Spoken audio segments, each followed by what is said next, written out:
បងតែយកទៅផ្ទះវិញមេចិត្តយល់ពេកខ្លាចម៉ែគាត់ចាំ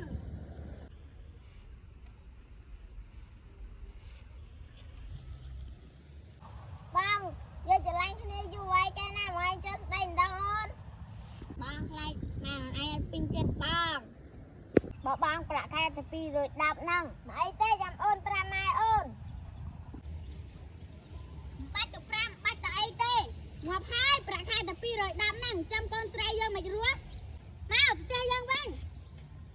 យើងណាមកឲ្យកូនស្រីយើងតាក់ទងជាមួយឯងទេប្រាក់ខែទៅ210សោះចាំតាក់ទងជាមួយកូនស្រីយើងងាប់ហើយអ្នកអើយចាំបីប្រាដៃប្រាជើងធ្វើអីមិនអើខ្ញុំប្រាដៃប្រាជើងមិនក៏តែឯងមកស្រឡាញ់កូនស្រីខ្ញុំធ្វើមិនទេអ្នកអើយបើកូនស្រឡាញ់គ្នាហើយខ្ញុំមិនឲ្យកូនតែឯងមកស្រឡាញ់កូនស្រីខ្ញុំទេប្រាក់ខែតែ210ហ្នឹងស្រឡាញ់គ្នាស្រឡាញ់ហើយតែខ្ញុំខ្លាចចាំកូនស្រីខ្ញុំមិនរស់ធ្វើម៉េចមីពួកខ្ញុំស្រឡាញ់គ្នាហ្នឹងមីម៉ែនឹងម៉ែពួកកូនស្រឡាញ់គ្នាម៉ែនឹងអ្នកអើយបើកូនស្រឡាញ់គ្នាហើយបើអ្នកឯងយល់ព្រមស្អែកខ្ញុំចូលស្ដីដណ្ដំកូនអ្នកឯងឲ្យកូនខ្ញុំបើអ្នកឯងចូលសួរកូនខ្ញុំណាបង្កប់រៀនខ្លីហើយក៏ប៉ុណ្ណាចាំខ្ញុំពូម៉ែលក់ដីចូលដល់កូនស្រីពេញខ្លៃមិនអើយបងមុង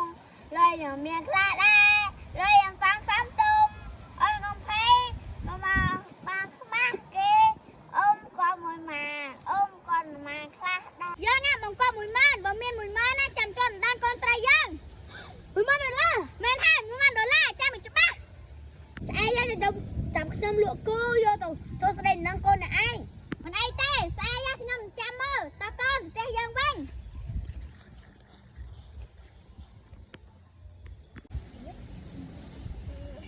លេខងាយទៅនិយាយចាំថាអញមិនដឹងមកផ្ទះយើងវិញយើងនេះមិនលើកូនស្រីយើងអត់មកផ្ទះយើងវិញយើងនេះមិនលើកូនស្រីយើងឲ្យទេប្រាក់ខែតែ210សោះចាំមកតាក់តងផ្លេចជប់ទៅគេ